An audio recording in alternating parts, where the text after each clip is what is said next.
Welcome to the Law School Toolbox podcast. Today, we're talking about elevator pitches and whether you need one as a law student. Your Law School Toolbox host is Alison Monahan, that's me, and Lee Burgess. We're here to demystify the law school and early legal career experience so that you'll be the best law student and lawyer you can be. Together, we're the co-creators of the Law School Toolbox, the Bar Exam Toolbox, and the career-related website Career Dicta. I also run the Girls Guide to Law School. If you enjoy the show, please leave a review or rating on your favorite listening app. And if you have any questions, don't hesitate to reach out to us. You can always reach us via the contact form at lawschooltoolbox.com, and we would love to hear from you. With that, let's get started.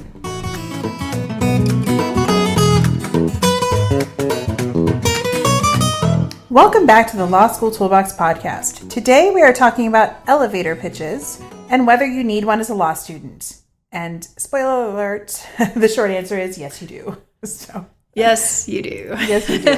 So, Allison, what is an elevator pitch? Is this some sort of like only MBA students know what an elevator pitch is?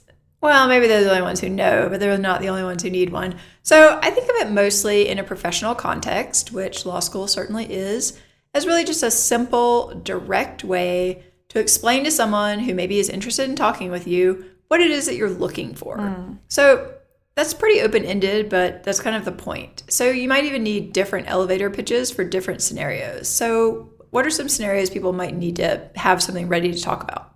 Well, I think the one that always comes up for law students is, and this can even start as early as like law school orientation, someone's going to ask you what type of law you're interested in. I mean, you think? Yeah. Like every single day you meet someone who finds out you're in law school.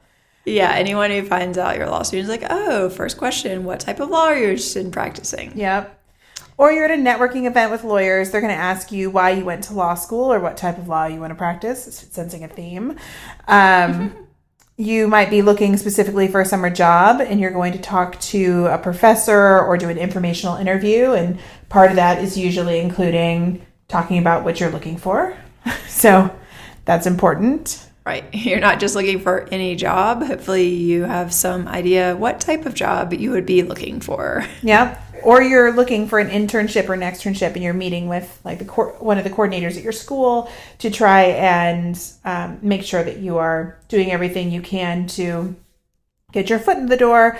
You need to, have a very clear message about what you're looking for there as well.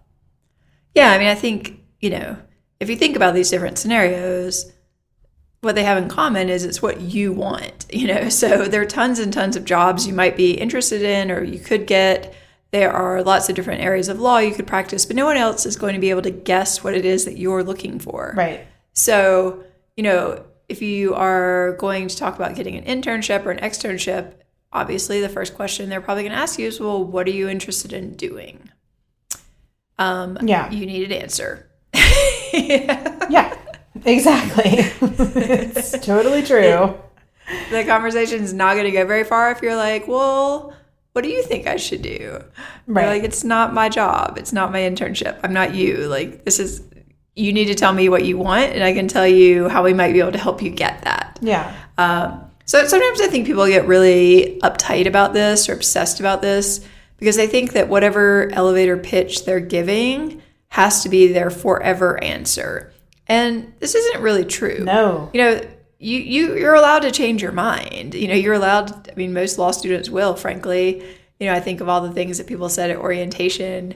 When it's like, oh, what type of law are you interested in? Oh, I'm going to be a Supreme Court litigator. It's like, really? Because odds are that's not going to happen. So by the time they got an actual job, maybe they were more realistic. Lots of people were talking about how they were going to be law professors or do First Amendment work or environmental law. Judges, yeah, I want to be a judge. Like, oh, okay. So, you don't have to have your answer for the rest of your life. I mean, if you do, that's great. Probably people will find it easier to help you. But it's totally fine, to have an answer. But you need something. Yeah. And that's part of it is nobody expects you to have it all figured out. They just want to be able to engage with you in the moment. And if your situation changes or what you're interested in changes, even if you have given the same elevator pitch to the same people and things have changed, you can come back and use a new elevator pitch to explain why things changed. It's not exactly. Like, oh yeah, I was interested in this, but then I took a summer job doing this, and now I'm really interested in that. It's like, oh, okay, that makes sense. Yeah. You're not locked into your answer. No. But you need some things. I mean, let's play out a scenario. So you're a law student, you're at some sort of bar association function, a lawyer you meet asks you, not surprisingly, what type of law are you interested in? You say, I don't know. What happens next, Lee? They probably walk away and go talk to somebody else. Exactly. That's not really going to keep the conversation moving.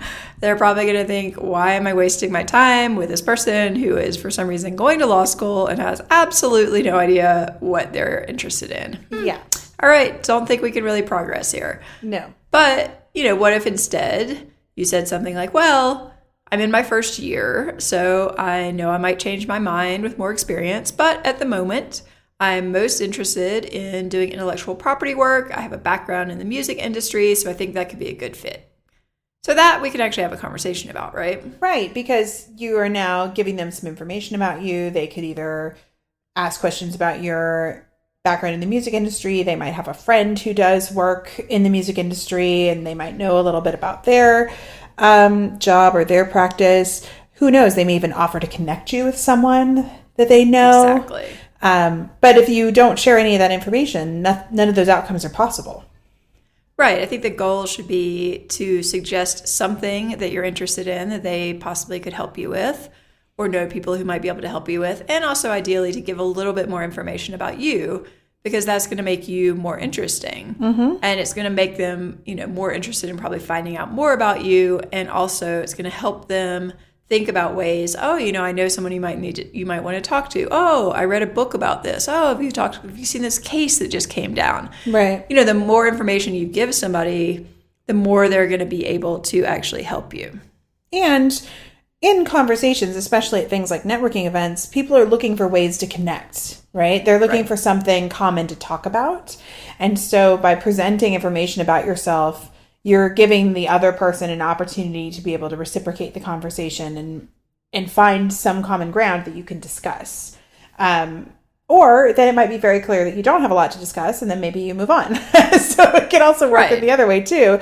If that person's like, oh yeah, I do First Amendment law. I don't really have anything to offer there, but maybe I can introduce you to my colleague over here. There might even be freedom in knowing that that's what you really want to talk about, and that you're not going to waste your time chatting with this person at a networking event who's not going to help get you where you need to be.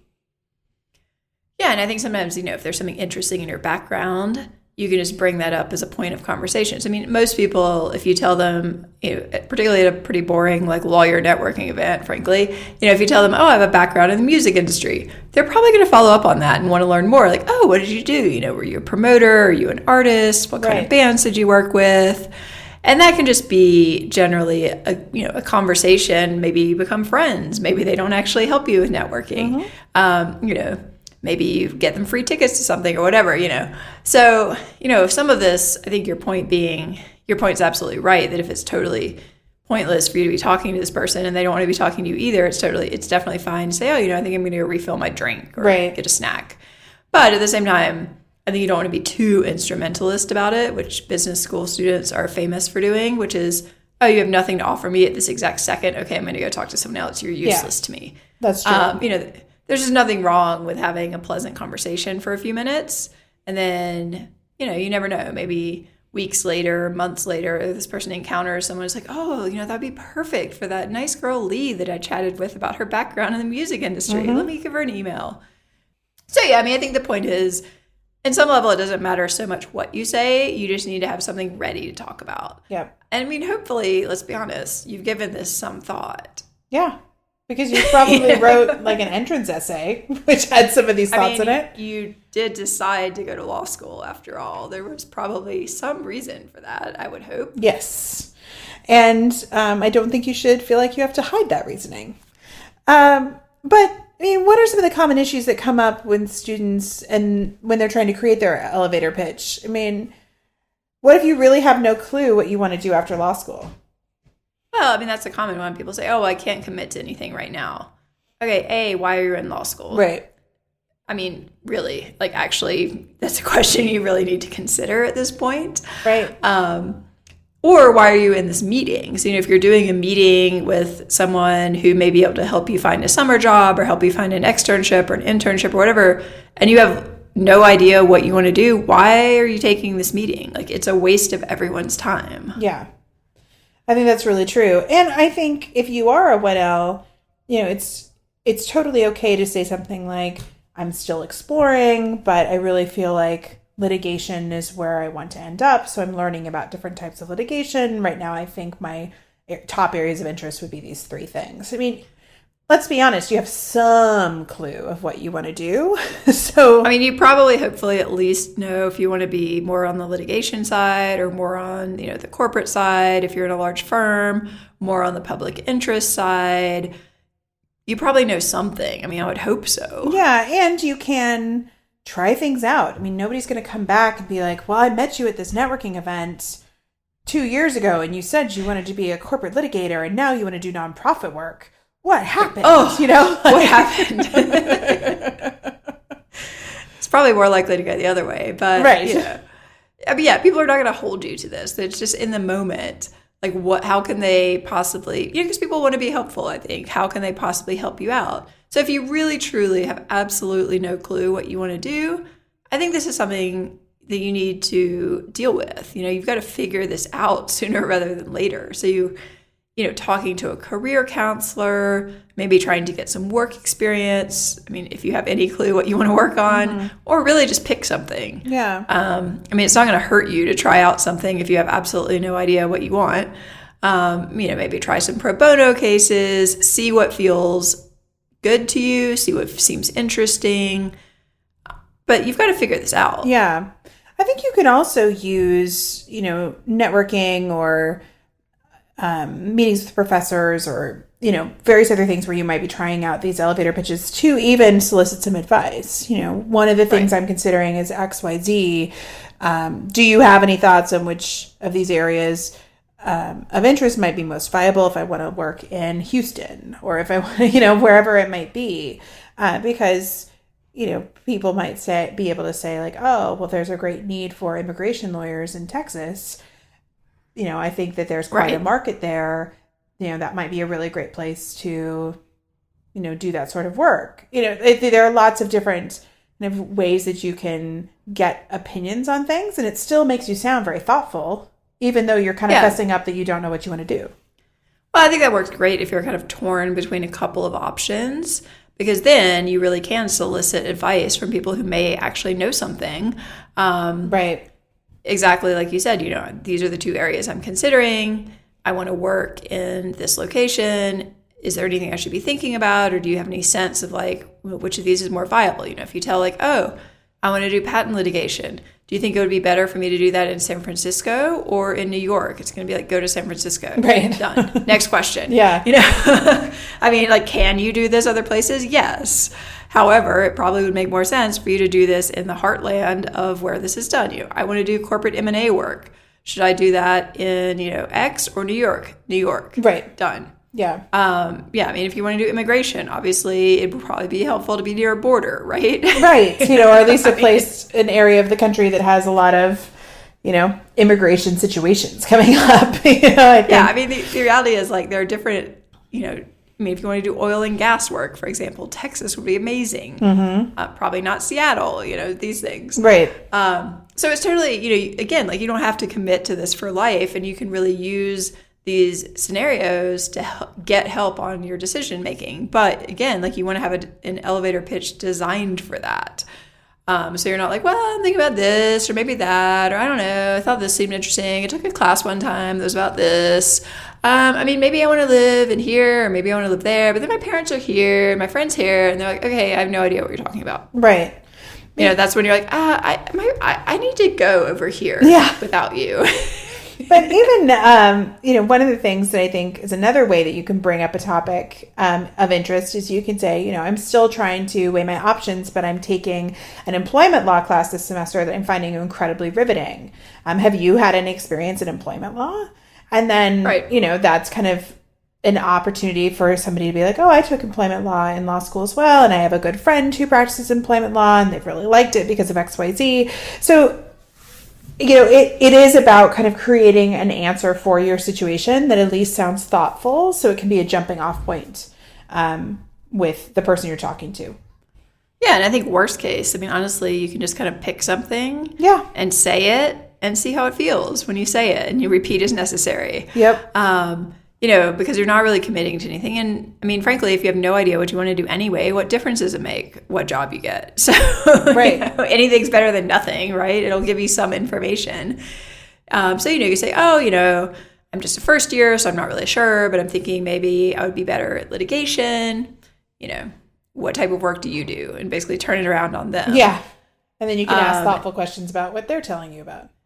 Right. Because I think getting other people to talk about the work that they do can be really helpful. And that's, one of the ways that having a well-crafted elevator pitch can help you is if you get other people talking about what they do, particularly if, for whatever reason, that there's someone who might have good information. Say it's an informational interview. Well, you probably asked this person to have coffee with you for some reason. Right. Right. So, what is that reason? Like, I reached out to you because I am really interested in doing family law. And a friend of mine, said that you helped them with their adoption and that you were really fantastic. And I'm just wondering if you could tell me a little bit about that, what you do and how you work. Yeah. I think that's a really good point. And I think although this might sound intimidating for some folks, especially introverts who don't necessarily like to be in these situations where they're having to make small talk with people that they don't know. Most of us don't. I'm an extrovert. I don't really always love. No one really likes small talk. I can guarantee the person you're talking to probably is about as uncomfortable as you are. Yeah, but one of the benefits of the elevator pitch is that you can kind of memorize what you're going to say. So you always have something to say to kind of engage these conversations. And I think for most of us, getting these conversations started is the hardest part. And then once the conversation gets rolling, then it can be much easier to sustain. So spending some time thinking about, the things we've been talking about, like what are these different scenarios of who I might meet? What might I say to some of these lawyers can be very helpful. And then you never know where, the connection might go from there. You might have things in common that you didn't realize you had in common. But you kind of have to have a place to start. And so pre-thinking, instead of we always talk about the pre-writing approach before you write, but pre-planning or pre-thinking about an event you're going to and thinking about kind of the things that you want to say or practicing how you're going to talk about them, I think can relieve some of that stress. Yeah, and I think, you can find out a lot oftentimes about the people who are likely to be at this event or what they're interested in.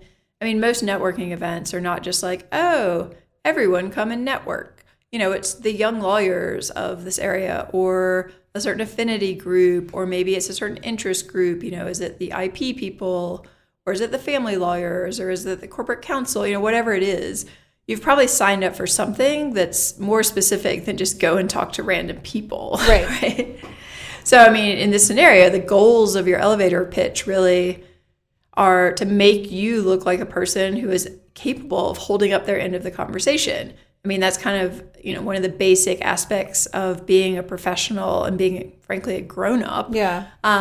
Is, are you able to carry on small talk, basically, a random conversation with a stranger for 5 minutes? Because making the other person guess about what you want isn't really likely to make them think very highly of you. So, sometimes we get these emails where it's like, I listened to your podcast, and we're like, that's fantastic, thanks, we're inclined to like you now. And then they say, well, I just don't know what I should do with my life. Can you tell me? And it's like, no, I can't tell you what you should do with your life. Right. But if somebody writes to us and they say, I'm really interested in doing animal rights work, and I'm looking for a job this summer, and this is a little bit about my background, and is there anyone you think that I should talk to? Or you'd be like, you know what? We did the animal rights podcast. It was amazing. You should totally talk to Pamela. Here's her email. I'll reach out to her.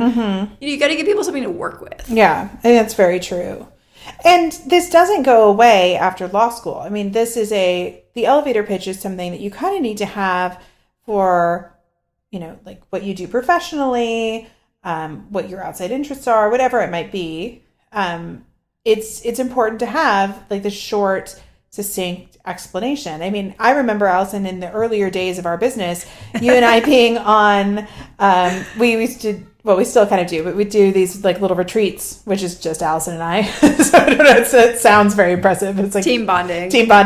But we had to figure out what our elevator pitch was. We realized that if somebody asked us, like, what do you do? Or what is the Law School Toolbox? I mean, let's be frank. We were giving really terrible answers. We were, but we acknowledged it. We worked on it, I mean, I remember for a while when people would ask, oh, what do you do? I was like, well, I used to be... Which is already a terrible story. No one cares what you used to do. I used to be, at a big law firm, but now I just kind of do like this stuff on the internet. And they're like, okay, so you have like an Instagram account? Like, I don't understand. Like what? Do you even make money? Like, what are you even doing? Yeah, like, okay, like a blog? I mean, about what? Yeah. Yeah, so we had to get a lot better at it. I think for a while we told people we were running a media empire, which, that got their attention. It did. And now I think what's also interesting is I find... Now that, I feel like I've got my elevator pitch for what we do down pretty well, then it's really easy for people to ask follow-up questions. And it'll be like, oh, that's interesting. So how many people do you are on your team? And then we can tell them that we have like an actual team now. It's not just like you and I and like one other person. And people then are like, oh, so it's like a real thing. And you're like, yeah, we have this podcast. People love it. So, but I do think that it is so much easier now just because I basically have something memorized that I say the exact same time everybody asks me what I do for a living. And it's kind of comforting. You just you press play in your brain and then it just No, it's true. I had to fill in a form for a conference we were going to and they wanted to know, what's your deal? And I basically just typed up the same thing we always tell people. And it was like, well, that was easy. Exactly. It's just like having a good headshot. It's a total hassle when you don't have a good headshot. When you have a good headshot and someone asks you for a headshot, you just send them the headshot. Yeah, it's true. It's just like one of those things you want. Really it's like simple. You want a clean resume. You want a good headshot. You want a nice elevator pitch. It's just a few things that you need in your arsenal so that you can present yourself well, pretty effortlessly once the work is done creating these things. Yeah, I think it's worth really sitting down with this and maybe coming up with a couple of different versions and running them by someone and saying, hey, which of these seems more compelling to you? Imagine that you're this type of person, or you're a lawyer, you're, whatever, a judge. Like, what would you respond to? Because you want to be, the second goal really here is to make it look like you're a person who has some clue what you want out of your life. It is your life. So if you're listening to this and you're like, gosh, I wouldn't have any idea where to start. Yeah. Again, this is something that you really need to sit down with because you need to figure it out. Yeah, I think that's really true. And you never know, even by using your elevator pitch to talk to non-lawyers, connections can still be made. Oh, for sure. Yeah. And, another goal is really just to lead to some sort of interesting conversation where the person you're talking with has a clear idea of how they might be able to help you. So it doesn't have to be lawyers. I mean, I know, Lee, you were on the board of a nonprofit, so you met all kinds of different people. Another friend of mine, her uncle was the connection that found her the job. She did a series on the Girls Guide to Law School about deciding she didn't want to be a litigator and she didn't want to work in a large law firm. So those are two big career shifts. Yeah. And in the end, it was really her uncle who randomly sat next to someone who worked at a startup. And I don't even think that person was a lawyer, but they knew the people in the startup that were lawyers, and they knew they were interested in hiring someone. And so, through this very remote set of connections, she ended up getting a job that she really liked. Yeah. I mean, in college, I was a media studies and a psychology major. And I was in the research institute that I did psychology research for, talking to one of the administrators about my job hunt to try and find a summer internship in media. And I gave my pitch of what I was looking for. And then she was like, oh, well, have you called Michael Douglas's office? And I was like, no. One, how would I do that? Two, I don't know what that means. And she's like, oh, did you know he was on our board, our advisory board? And I'm like, no, I did not. She's like, well, I can give you the email and the phone number for, the person who does hiring at his production company. And I was like, that would be amazing. And then I ended up working there for a summer. And what was interesting was it was only because I was running my mouth about what I was looking for to people. And then it turned out they had the connections that I needed to get the summer internship. People love to make connections. Yeah. I mean, lawyers especially are totally used to making referrals. So even if the person you're speaking with maybe can't help you, they're going to be racking their brain thinking like, oh, who should you talk with? I mean, I think there's just something about particularly the lawyer personality that makes people want to make these connections, whether it's professional or personal. I mean, just today, 2 of my friends, I was like, oh my gosh, you guys are in exactly the same scenario. One of you is 6 months ahead of the other one. You have to talk to each other immediately. And, so now they're chatting and being like, oh, yes, this is my advice in this scenario, having 6 months more experience than you do. Mm-hmm. Yeah. And lawyers meet a lot of people. And we also like to send business and send referrals and make connections with other lawyers that we really like and think are impressive. So almost every lawyer has their own little, I guess, mini docket of who we refer people to. I mean, if you are based in the Bay Area and you know someone who needs a criminal defense lawyer, you're basically going to get the same referral from me every single time because my friend John is amazing and does great work. So it's like that's who's my like. And then it's like if you have an employment problem, this is my person. Plaintiff side, okay, that's or employment side, you get a different person. And then it's like, oh, you're getting divorced? I got one of those too. It's like, oh, for sure. Yeah. It's the same with everything. I mean, people write to us and they're like, oh, I want help on my admissions essay. I'm like, we don't do law school admissions consulting, but here are a couple of other people that I'd recommend you talk to. Right. Check. Yeah. And I think that the beginning of your law school career and working with these elevator pitches and working through these networking events, it's laying the foundation for that professional network that you're going to have after you graduate. And if you are going to be someone who wants referrals for business, which almost every single lawyer does want that, depending on what you do. But if you are in any sort of practice, people love to get referrals. And as you get, higher up the food chain, when you get to like partnership level, you absolutely have to get those referrals. But I think what's interesting about it is that these connections that you're making at this initial level are creating the beginnings of that web.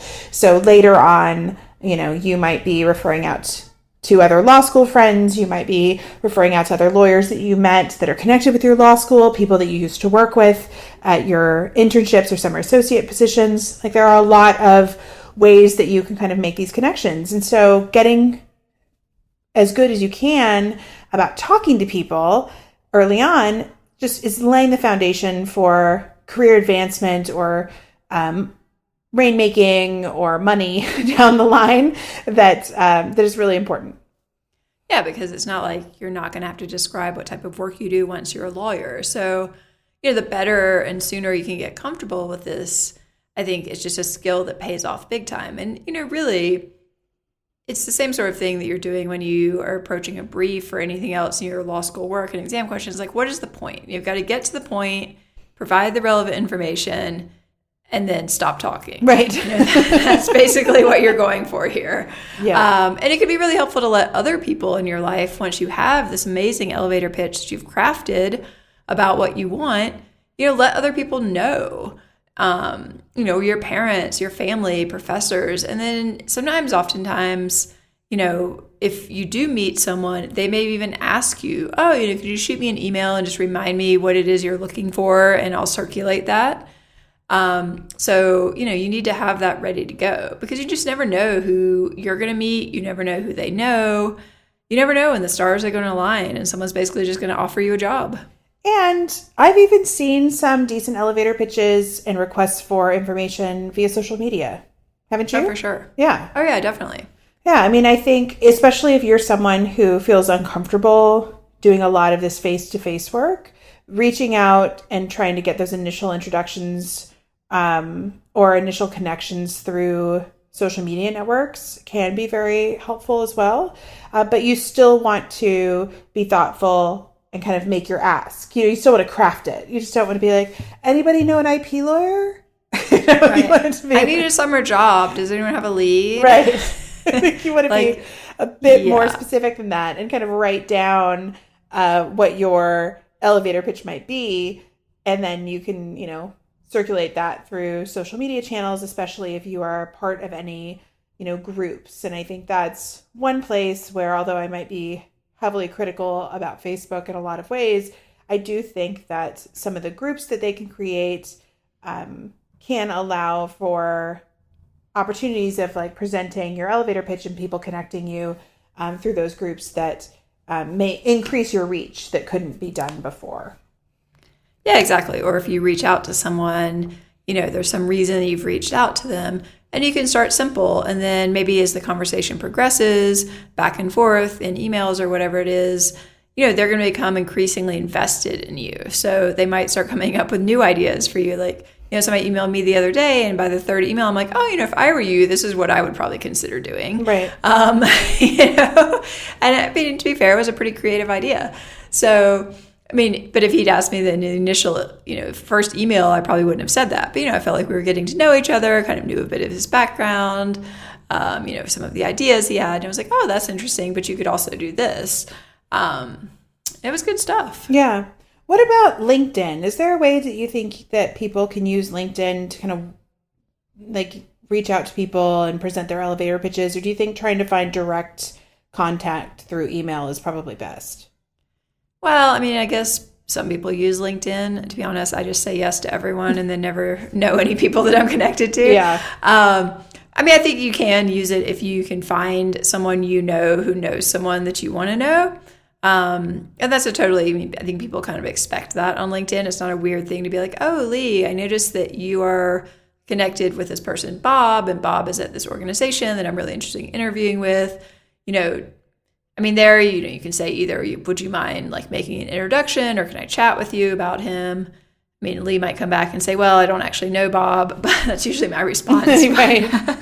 I think it could be a useful tool. Yeah. I think it's one of those things where you can always try it, but I think so many people don't heavily engage in social media, or I guess not social media. I don't know, do you call LinkedIn social media? What do you even call LinkedIn? I don't know. It kind of is. It sort of is. It doesn't have the engagement of like other social media channels. So I don't know. I think, believe it or not, I think some people actually do engage with it that way and like look at their feed and whatnot. I can't say I've ever done that, but apparently there are people who do.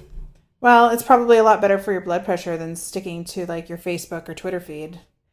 Yeah, it's probably not the worst. There are groups. I used to be in some LinkedIn groups that I would occasionally like comment in. Yeah. I think it's worth exploring. It's definitely an option. And particularly if a lot of law students are not using it, it could be a good way for people to get connected. I think you just have to be, you've got to use it wisely. And I think if you can find that way to go through someone that who's willing to do you a favor, it's probably going to be more successful than just randomly spamming a bunch of people who have like the word lawyer in their title. Right. No, I think that is true. And again, being clear about what you want. Yeah. And I think maybe don't get offended if people don't write back, because I think LinkedIn is one of those platforms that people use in a lot of different ways. Yeah. And oftentimes they don't, like, I will be honest, I don't check it regularly either. And so I have no idea if they actually send me messages when I get them. Yeah. So I would assume so, but I don't know. Basically, as we've mentioned this in our every single podcast that we've been doing, if you want to talk to us, you should email us. That is the way to find us. So. Exactly. You can use our contact form. We're pretty easy to find. But yeah, I don't think you can take any of this personally. People are busy. They may be going on a social media hiatus. So if they're not responding to your messages, it may not be anything personal. But, the more you are clear about what you're looking for and why you're contacting this person, I think the more likely they are to take some pity on you and at least respond. Yeah, I think that that's very true. Well, no matter what, before we wrap up, I think this is something that everybody needs to grapple with, unfortunately, and try it out. Just practice like everything else. Practice. It's going to get easier and it's going to get better. And from personal experience, we have had our own bad elevator pitches, as we discussed, and it took practice and thought. And now, years later, we're pretty good at it. So you just got to keep trying and see what sounds authentic to you. And then you can make a great impression when you meet people. Yeah, I think 2 things to keep in mind. Keep it short and make it specific. Yep. If you do that, you're going to be ahead of 90% of the people out there. I think that's true. Well, unfortunately, with that, we are out of time. If you enjoyed this episode of the Law School Toolbox podcast, please take a second to leave a review or rating on your favorite listening app because we'd really appreciate it. And be sure to subscribe so you don't miss anything. If you have any questions or comments, don't hesitate to reach out to Lee or Allison at lee@lawschooltoolbox.com or allison@lawschooltoolbox.com, or you can always contact us via our website contact form at lawschooltoolbox.com. Thanks for listening, and we'll talk soon.